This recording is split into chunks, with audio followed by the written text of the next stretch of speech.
We're diving into predictions with Tristyn Spann-Ford. We're talking Penn State. Is he a believer? Am I? We're going to dive in today.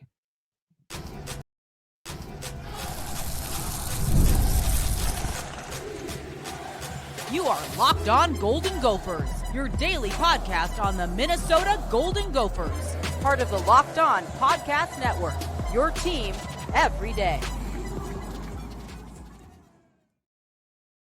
What up, Locked On Golden Gophers fans? You're listening to Locked On Golden Gophers, part of the Locked On Podcast Network, your team every day. My name's Kane Rob, host of the podcast, former collegiate football video coordinator and recruiting assistant, here to talk Golden Gophers with you each and every day of the week, Monday through Friday. You know, the schedule's been a little wonky, but we're back at it again. We got Tristyn Spann-Ford in the building, and we are ready to talk some predictions for Gophers versus Penn State. But before we do that, we got to get into the last game that happened. It's been a minute since we chatted. How are you feeling after watching the Gophers lose not only to Rutgers, not only to our former offensive coordinator and defense coordinator, but to our former quarterback? How are you feeling after that Rutgers loss, man?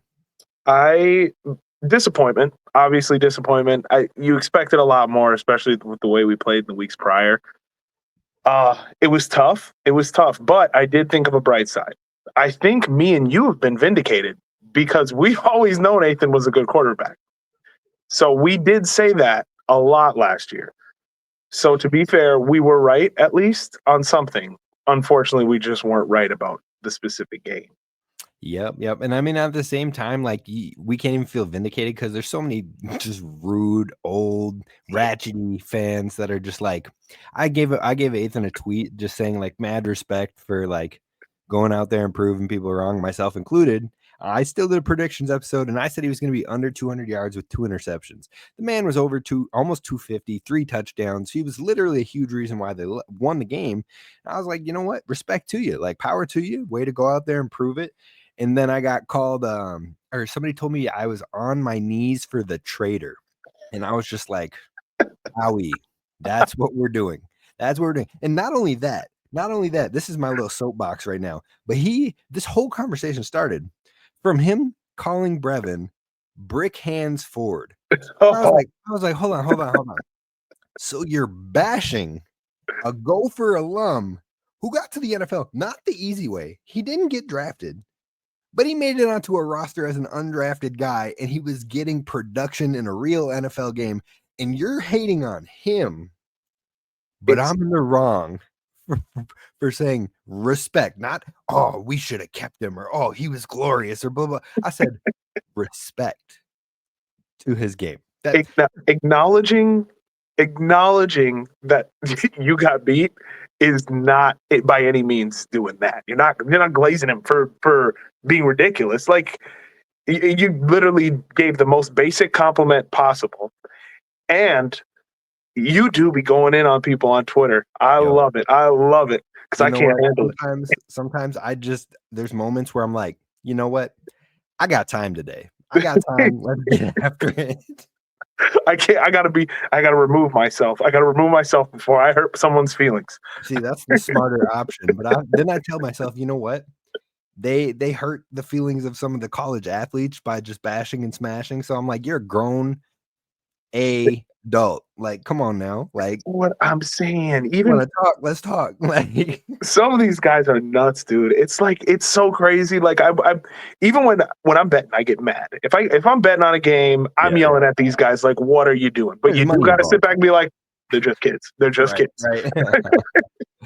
All right, but we'll turn it back to what's really at hand. Gophers talk. So if you're one of those angry old fans, like, take a breath, touch some grass, get over it. You'll be all right. Anyways, most impressive thing about Minnesota so far this year. I'm curious on your thoughts. Let's turn the narrative around. The Rutgers loss sucked. Like, there's no going back. We can't fix it. They've dropped 2 games they absolutely shouldn't have, but here we are. And we're used to the Gophers dropping games they shouldn't, unfortunately, but it happened. So I want to know what has been the most impressive thing for the Minnesota Gophers, in your opinion, so far this season. There's 2 things for me. I think it's the maturity of a team that's not super old. Like, I know we got a lot of veterans on the team, but we do have some guys who, transfers, new system, new level, like our quarterback, even new level of play.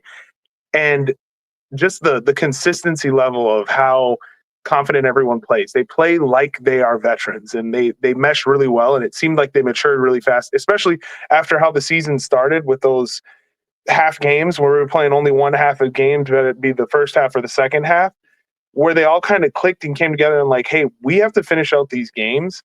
I think that's been super impressive. And then also I will give PJ his flowers on play calling this year. I wasn't, we all know what we saw last year and the year before, and that the run, long third and long run. I'm not saying he went crazy. He wasn't running an air raid offense, but you could tell he was not afraid to throw the ball. He trusted Max to throw the ball when he needed to, and he just said, "Yes, we're doing it. Like keep slinging it." Even Dragon misses a few kicks. He's still like, "Hey, go for it. You're fine. You're fine." And those are probably the two things that stick out to me the most. Yeah, I'm with you. I think the most impressive thing for me so far has been different ways to win. Max has won a couple games. Darius Taylor has won us a couple games. The defense has won us a couple games. So it's not always the same thing. Like before, it was like always like Mo carried us through the game and we won the game. Like just things like that.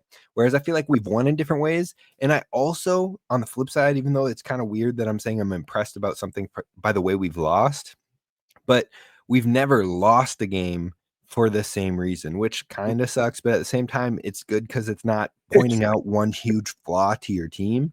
So like you think about the North Carolina game. I mean, I'm not trying to place blame, but at the same time, like we lost the game because Dragon missed 2 kicks. Like plain and simple, we lost by less than a field goal, and that was that.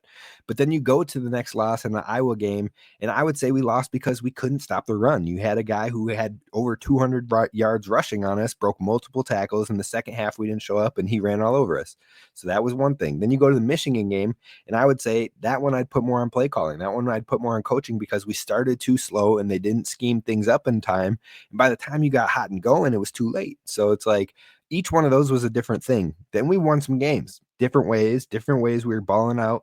And then all of a sudden you lost again to Rutgers, and it was the offensive line. You couldn't stop a nosebleed, and all of a sudden your quarter's getting pressure. Somebody fumbles the ball, you get a safety, and it just flips on you like that. But I would say overall, the offensive line not being able to hold up was the reason we lost. So we're not losing the same ways, but also hopefully we can shell that up for next season and win with some of those experiences. I get we are doing loser talk right now. We're doing loser talk. This is copium. Yes, but I think it is important, especially when we have barring transfers and whatnot.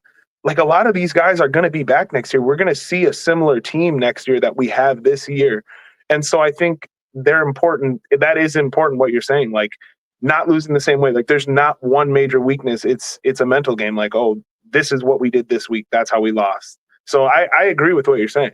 Yeah, I feel you. So overall, that's what has been kind of the most impressive for me. Also on the winning side, winning in different ways, not just Mo Ibrahim, Darius Taylor, whatever. But on the flip side, what was the biggest disappointment for you on this season? I'm honestly, I don't have a ton of huge disappointments. I mean, everything that I was like, you go into a new quarterback, you're worried about a new quarterback. Darius Taylor still looked good this year. I mean, obviously he didn't get the same production that he did last year, but I suppose he was hurt for a few weeks last year too. But either way, like it wasn't the same, but it wasn't. He's still DT. So I can't. I'm shocked at the games that we did win this year. So I guess I don't have anything major that I'm like disappointed that I can point specifically to. Maybe the offensive line. I think I was looking forward to the offensive line being a little bit better than what they were. So that would probably be my biggest. Yeah, that was gonna be mine as the offensive line, just because we had 3 guys coming into the year that had like Senior Bowl level talk. Like we're talking the best all-star game for your seniors coming out, and Ariante Quinn and Tyler Cooper were all on the watch list. And all of a sudden, Tyler Cooper got hurt later on, but he wasn't playing great ahead of that. Quinn Carroll's been flipping inside, outside. And then Ariante Ursery, he could still be a first-round pick, but I would say this year has been a little lackluster at times. So the offensive line was a little bit of a disappointment. But for me, and this might be personal, this might be whatever, but I'm disappointed that PJ didn't find a way to get some of our younger receivers worked into the rotation. I've been super excited by like Kenrick Lanier, who was in the high school All-American All-Star game, TJ McWilliams, who was in the high school All-American All-Star game. You've got who else is on? They got that transfer from Georgia and Tyler Williams. It's like you have all these young dudes. Nuke Hayes, who was popping off in the spring last year. Like you got 4 or 5 guys that are redshirt or true freshmen, and they can't find any snaps. You're about to lose Daniel Jackson. You're about to lose Elijah Spencer. Le'Meke Brockington has not been involved in the pass game whatsoever.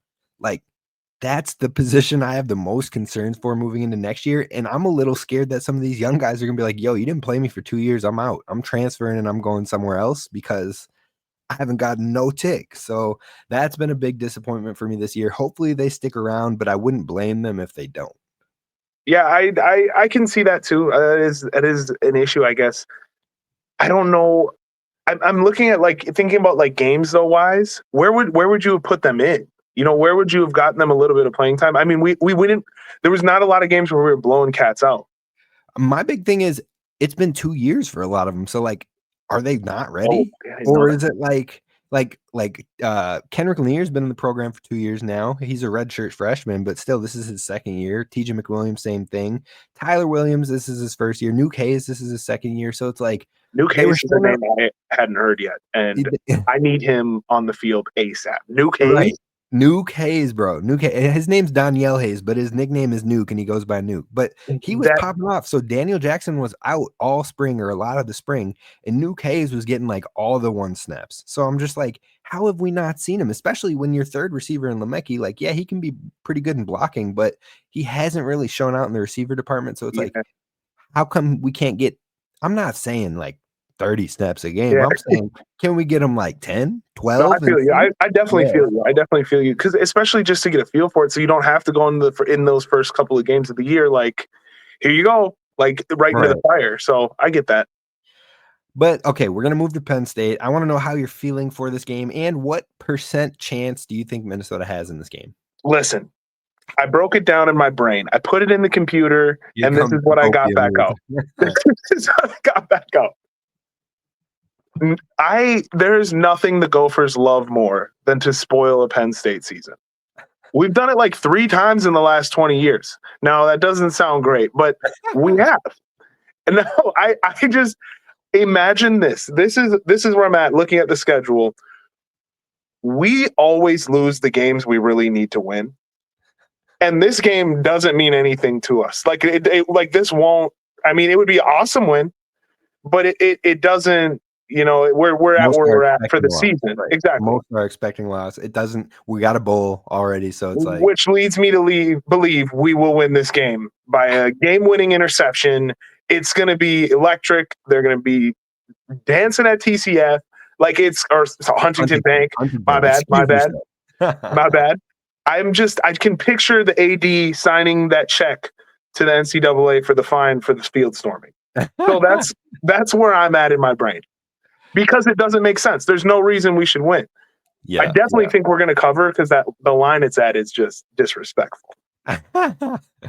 Well, I'm going to put our % chance at like 15%, bro. Honestly, that's not how you were going to say. I'm not there. I mean, their quarterback, he's taking care of the ball, but he can be coped into some interceptions, bad decisions, what have you. I think that's the Gophers' biggest hope is getting a couple turnovers and being able to move the ball. If Darius Taylor is 100%, like sign me out. Like I'm at like 3% then. But we'll see what happens. We're going to dive into the predictions. We're going to get to the good stuff coming up next. First, I got to talk to you about our friends over at Skylight Frames because do you struggle finding the perfect gift for the holidays? Well, maybe gift giving isn't your love language. You overthink it and you wind up with something disappointing or something nothing at all.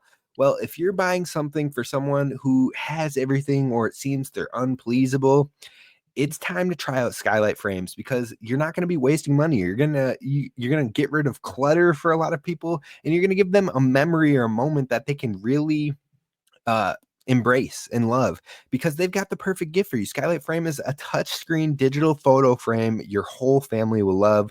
You can upload thousands of photos with your phone and watch them appear in seconds. It's super easy to use. Setup takes like 60 seconds.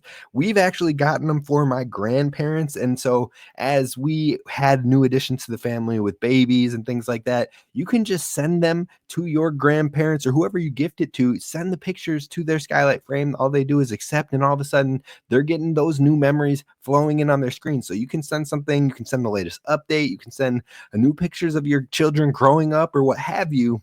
And I think it's a game changer, especially because it's touch screen. You can swipe through the photos when you want to, tap to see new photos sent, and you can tap the heart button to say thank you to the sender. And now, as a special limited time offer for our listeners, you get $20 off your purchase of a Skylight Frame when you go to skylightframe.com/college. That's SKYLIGHTFRAME.com/college. $20 off your purchase now at skylightframe.com/college.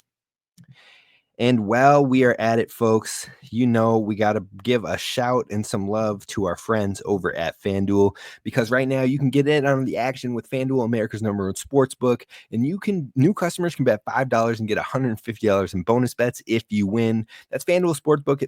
They give you the app to look at everything in one place, so you can check out latest stats, live play-by-play, and so much more on the same page where you can place your bets. Just go to FanDuel.com to join today, and like I said, you'll get started with $150 in bonus bets with your first $5 winning bet. That's FanDuel.com. Never waste a hunch and make every moment more with FanDuel, official sportsbook partner of the NFL and official partner of Locked On.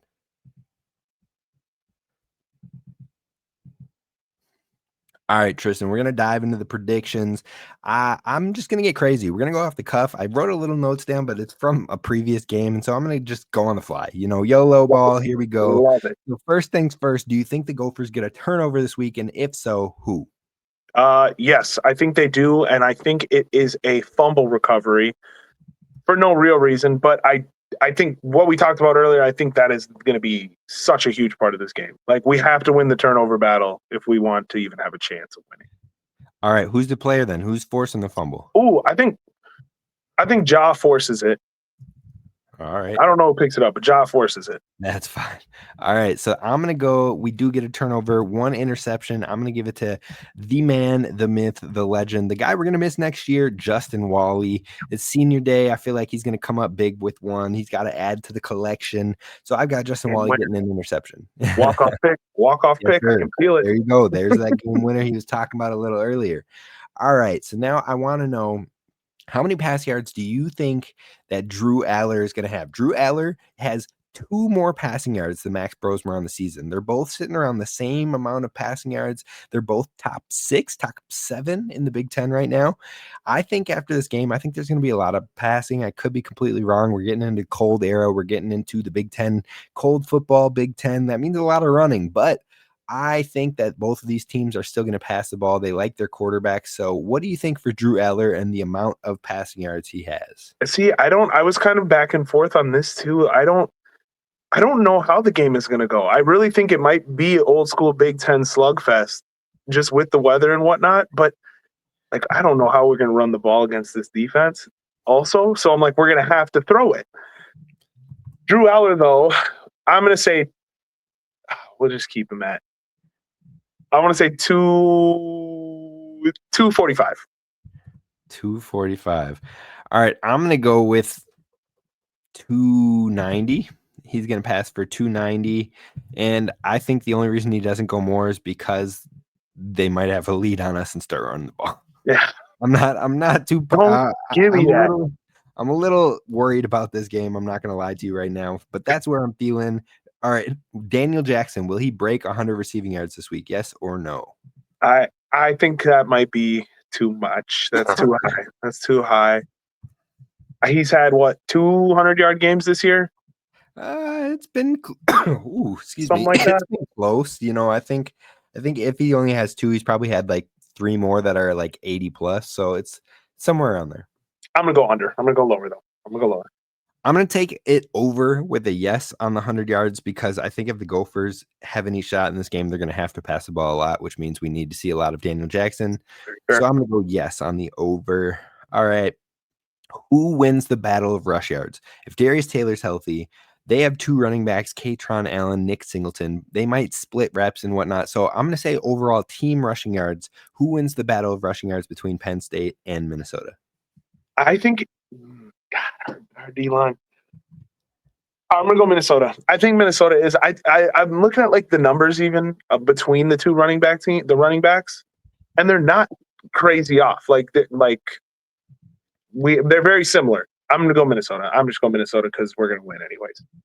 I'm gonna go with Penn State because overall, I think it's going to be tough sledding. I think they might have a lead on us, and I think they're just going to hand it off to their running backs and let them continue to chew the clock. So I got Penn State in this one. Who leads the team in tackles? Ooh, that will be Cody Lindenberg. Good choice. That's probably who I was going to go with, but I will go with Danny Sturgow. Danny Sturgow has been on a roll. He just got that Hula Bowl invite that he accepted. So shout out to him. Hopefully taking his next step to the pros after this season. I think he's going to add to it this week. Have a lot of tackles against those running backs. So I've got Danny Sturgow. All right. I want to know how many pass yards will Max Brosmer have in this game? Max Brosmer, 200 and optimist Tristyn, 285 passing yards. 285. I mean, hey, he's cracked 300. Why not go 400? You might as well just bring it up. This is the bright lights. This is the bright lights. Penn State's not getting up for the Gophers. The Gophers are getting up for Penn State. We have to remember that. This is a great letdown spot for Penn State. Your boy is dropping bars over here. Just but Penn State is in the college football playoff race right now. If they drop a game to Minnesota, they could find themselves on the outside real quick. We love playing spoiler. We love playing spoiler. I'm going to go with 250 for Max Brosmer. I hope he has even more, to be honest. I think they're going to need him to have more if they want to have any shot at winning this game. I think if he cracks over 300 yards, we're probably in a close one in this game overall. We'll see if that happens. Penn State's defense is very, very good. Mm-hmm. All right, I want your offensive player of the week, and then I'm going to start with defensive player of the week, and we'll get to those predictions. Well, who's your offensive player of the week? I'm going to go with our boy, what we just talked about, Max Brosmer. I think we're going to have to throw the ball because that D-line is insane, but we find a way. All right, I'm going to go with Daniel Jackson just because I don't know how healthy Darius Taylor is. Now, he had a bye week. He had extra time. So if I thought he was extremely healthy, I think I would run with him because whether it's in the run game or whether in the pass game, Minnesota's going to need him as active as possible. So I would go DT, but I'm going to lean Daniel Jackson just to play it safe. Defensive player of the game, I'm going to put Cody Lindenberg. I think he's going to have a huge game. I think he's been building some NFL momentum. I know heading into the year, some of these Gophers staff members were thinking maybe Cody would be back next year. I think the way things have been picking up and going for him and tackle leader and pass breakups and interceptions, look, I would not be surprised if this boy is headed to the NFL next year, especially with this Gopher class. You got Daniel Jackson looking that way, Justin Wally, Ariante Ursery, Cody Lindenberg. I think there could be a lot of Gophers in that draft conversation, and I think he adds to it this week. Yeah, I agree, especially the way he stayed healthy all year. I like that. Knock on all of the wood. Oh, please. yes. Yes. We've never jinxed anything. We're fine. Defensive player. I think I might actually kind of tell you on the Wally thing. I think I like the senior night, kind of go off. So I'm going to stick with him. All right. What do you got for the score prediction? This is a low one. This is a low scoring game. This is a boring slugfest. Not boring, but this is a Big Ten slugfest. 17-14. Oh, that feels too high. Give me 14. No, they're going to score. Yeah, 17-14 is correct. 17-14 for who, Tristyn? For who? Skull. All right. Sky Uma, roll the vote. All right, guys. Guys, girls, anyone listening, I apologize ahead of time. I'm telling you, I'm doing the anti-jinx. So overall, I've got Penn State 38, Minnesota 17. I think it's going to be a big loss. I'm really nervous for this game. Penn State 38, Minnesota 17. We're going to go to our biggest worries, our what gives us confidence, and who will be the unsung hero to wrap up today's show. That's all coming up next.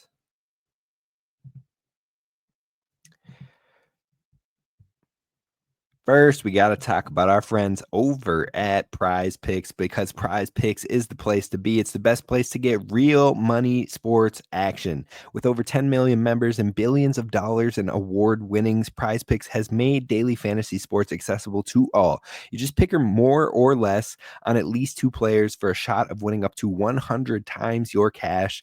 Run your game all season long on Prize Picks. So I think overall, the reason I love Prize Picks is not only because you can win up to 100 times your money on Prize Picks with as little as 4 correct picks, but on top of that, it's the best way to get in on the action on sports for over 30 states, including California, Florida, Georgia, and Texas, and of course, right here in Minnesota. So you can actually get in on the action with your daily fantasy sports and win that cash. On top of that, Prize Picks offers Venmo for quick and easy deposits and withdrawals into your account for the sports season. And it's the best place to join over 10 million users and sign up today. And when you sign up today, you get $50 instantly when you play $5. You don't even need to win to receive the $50 bonus. It's guaranteed. Plus, they offer weekly promotions that lead to bigger payouts like Taco Tuesdays every Tuesday. And they have discounts on select players with up to 25% to provide even more for value for your lineups. So definitely take a shot on Prize Picks and download the app today. Use promo code LOCKEDONCollege to get $50 instantly after you play your first $5 lineup. Again, download the app today and use promo code LOCKEDONCollege to get $50 instantly after you play your first $5 lineup. Prize Picks, run your game.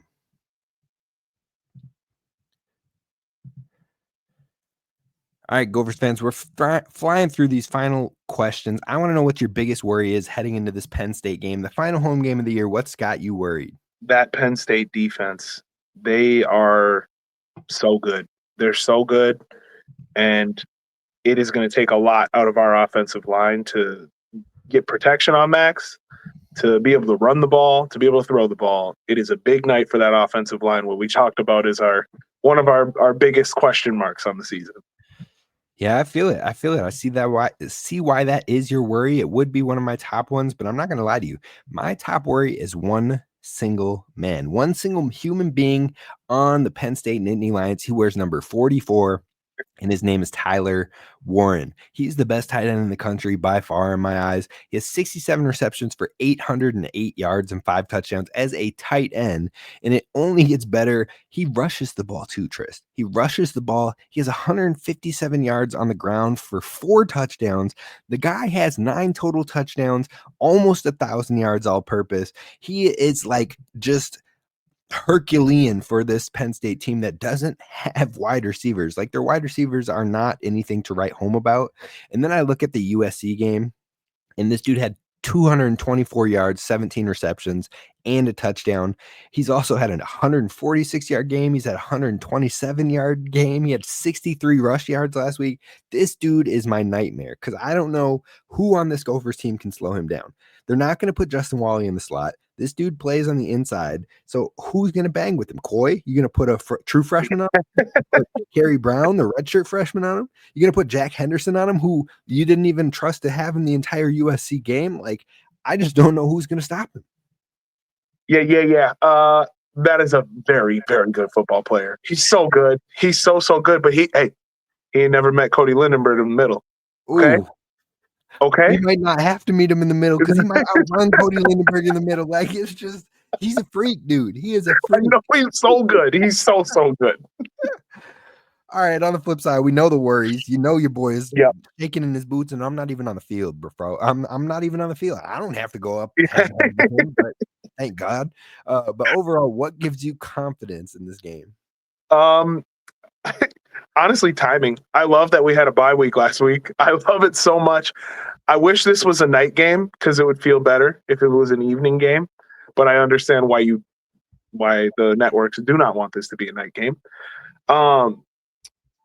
That and like we talked about, the turnover battle. We have to win the turnover battle. I'm pretty sure we number 1 in turnovers in the Big Ten or In the tied for Big it. Ten, we might be right up there. I know we're top 10 in the nation, but I don't know exactly where we are in Big Ten. See, you're the numbers guy. I'm not a numbers guy. But I'll have it for you in I like think 3 seconds. I think we're up there. I'm pretty sure. We Analytically, are tied for first in the Big Ten with Iowa. We each have 20. see, I break down the numbers. Tristyn breaks down the numbers. But that gives me confidence that because that's going to be the biggest thing. Penn State doesn't turn the ball over, and we force turnovers. Which one's going to give? Which one is going to give? That's the biggest question. My biggest confidence in this game is Max Brosmer. I just have so much trust in this quarterback and his decision-making, getting us into the right calls, making the right checks, not rushing, not throwing the ball into interceptions. If the offensive line can let this man breathe, not only do we beat Rutgers in that game, but I think we have a chance in any game. When you watch that Maryland game and you look at everything clicking, you look at the offensive line clicking, the run game got going after a little bit, your defense was firing off, your special teams look good. You have all of that clicking and you have Max Brosmer, you can win the game 9 times out of 10. So Max Brosmer gives me a ton of confidence in this game, but it comes down to, will the offensive line hold up for him? Yeah, that is a stress. That's a stress. All right, the final thing I've got for you on this one before we ask one question about the week following is, who will be your unsung hero in this game? Unsung hero is going to be, well, let's just I'm going to give it to Cody Lindenberg. I think he's going to play the ball correctly to where it doesn't feel like he's making a difference, but if you break it down, you can tell he's making a difference. You know what I'm saying? Like he's not going to be like 5 picks, 4 forced fumbles, but he's going to just be a kind of a game wrecker, if that makes sense. I feel you. I'm going with a guy we haven't heard his name too much in the last couple games. I think he, as a young player, sometimes you get going, all of a sudden you hit this wall because the season is longer than high school. There's more hits, there's more whatever. Coy Parrish, we haven't heard his name in a long time. I think he's going to put his name back on the map again. He's still the highest graded freshman in PFF in the entire country, including over Jeremiah Smith, the wide receiver at Ohio State, including over Ryan Williams, the wide receiver over at Bama. Coy Parrish is a special cat, and I think he's going to put his name back in the forefront in this game. All right, my final question for you, big one. If Wisconsin loses this week against Nebraska, they will be heading into the Minnesota matchup at 5-6. That means the Gophers could literally snatch away their bowl streak, which I believe is 22 or 23 straight years of having a bowl. How sweet would it feel to get the axe back and smash the bowl streak? It would be that. Would that be the most successful season ever? Like, would we be looking back at the last 5 years and being like, was this up there with 2019? Like, it might be 2019 and then this one, if that works out. If we we beat Penn State, they're definitely like, I mean, looking at the Big Ten, they're probably they might be out of the playoffs. Spoil Penn State. Spoil Penn State season and Wisconsin season. Ooh, that's a successful year. We're going to be looking back like this was a successful year. Like things went well as we're on our way to the Quick Lane Bowl. You know, Take four. No, I think it would be super sweet. I think it would just feel a little bit better, especially because technically last year they would have done the same to us. But the academics, boy, they got us in the game. I don't know if Wisconsin's academics are going to do enough to get them in the game because I think there's going to be enough bowl eligible teams this year, so they can't finger cross for the same thing. I would love it. I would absolutely love it. Because all I've heard from Badgers fans is how Fickell was a god and he was going to make them 10 wins easy year one. And, the axe is never coming back to Minnesota. Let me tell you right now, hear me. If we beat them and they don't make a bowl game, I am going to be obnoxious. Obnoxious. Unloading the meme clip on Twitter. All right, well, we'll talk about that next week as we prep for our final score predictions episode with Locked On. Sadly, I'm stepping away from Locked On. That means Tristyn is like, yeah, I'm rolling with you, dog, but we're going to keep it going. We've been brainstorming a couple names for a new brainchild that we're going to keep a podcast going for Gophers football talk, solely Gophers football talk, and we'll release that as it comes. But until next time, roll the boat, Sky Umago Gophers as always, and please don't forget to hit subscribe.